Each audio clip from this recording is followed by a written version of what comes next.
Jaguar Chapter 25. Our new camp wasn't nearly as nice as the lake camp, but it was a lot more peaceful. Flana set up another web in the canopy, while the rest of us helped Doc catch jaguars. Over the next 6 weeks, we caught and collared 2 females. We named one of them Beth. Tracking was much more difficult and time-consuming because we had to do it on the ground. Silver and I took care of this part of the project, while Raoul and Doc conducted a mammal survey to see what was living in the forest. While we were having dinner one evening, a small airplane landed on the river and taxied over to Silver's boat. We all walked down to the water to see who it was. The first man out of the airplane was dressed in a white suit with a white Panama hat on his head. He was rather short and pudgy and had a white mustache that curled up at the ends.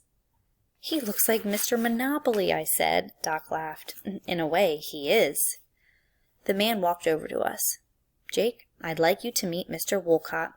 2 other men got out of the airplane wearing conservative business suits, which is not the best attire for the tropics. They looked very uncomfortable. The last person out of the plane was the pilot, Buzz Lindbergh. He looked very comfortable in shorts and a purple tank top. He limped over and gave us all a hug. "How's the leg?" Doc asked. "I'm still a little gimpy, but it looks like I'm going to survive." "How's the morpho?" This was directed at me. "We'll talk about that later," Doc said quietly.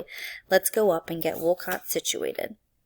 All evening long, Doc and Flana went over the data they had gathered about the flora, the fauna, and the preserve. The next morning, we attached antennas to their airplane. Buzz and Doc took Wolcott for a tour of the preserve as they tracked jaguars. When they got back, Doc said that he had picked up signals from both Wild Bill and Tall. They seemed to be doing just fine. "We have to leave early tomorrow morning," Wolcott said. "I'd like to meet with everyone before then." We gathered together back at camp that evening. "I'll make this real simple," Wolcott said. "I like what you've done, and I want to fund this preserve. I'll set up an endowment. That way we'll be able to keep it going a long time after we're all dead and buried." We were all thrilled. Bill's dream had come true. "Now, I assume," Wolcott continued, "that you'll be able to stay on and run it, Dr. Lanza?" "I don't know," Doc said. He looked at me and Flana. "I was planning to go back to Poughkeepsie." "We need to talk about this," Flana said. After. The recreation room was full. I held the press conference after dinner because I knew it would take a while to tell the inmates everything that had happened. Well, not everything out. Everything. I had to leave out a few details, like actually finding the lost mines of Mirabecca. If I had told them about that, some of the inmates might have checked out of the home and headed down to Brazil that evening. When I finished, there were a lot of questions. Over the next few weeks, I knew there would be many more. "What will you do now?" Mr. Blundell asked. "I have a couple more weeks of school, then Tall and I are going to take a little trip." "What about the preserve?" Mr. Clausen asked. "Will you go back down there?" "Oh, I'm sure I'll go back at some point," I said. "Is your father going to marry this Flana girl?" Mrs. Mapes asked. "I don't know. Maybe someday." "It's getting late," Peter said. "Jake just got home this morning. He needs to rest." Tall and I took the elevator up to the 2nd floor.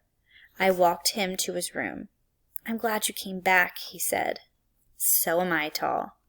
You'll like Arizona. It's beautiful. I'm looking forward to it."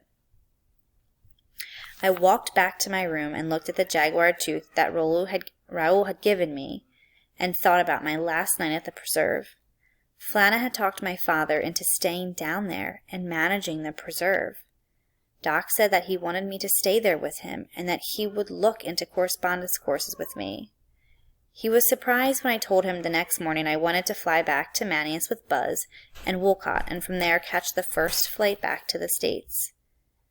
"I thought we had it all worked out last night. You're going to stay down here with us." "I just need to go back for a while," I said. "Tall wants me to go to Arizona with him." I said goodbye to Silver, Raoul, and Flana. Doc walked me down to the airplane. So how long will you be gone? I'll only be gone a month, I said. Maybe a little longer. The end. Oops.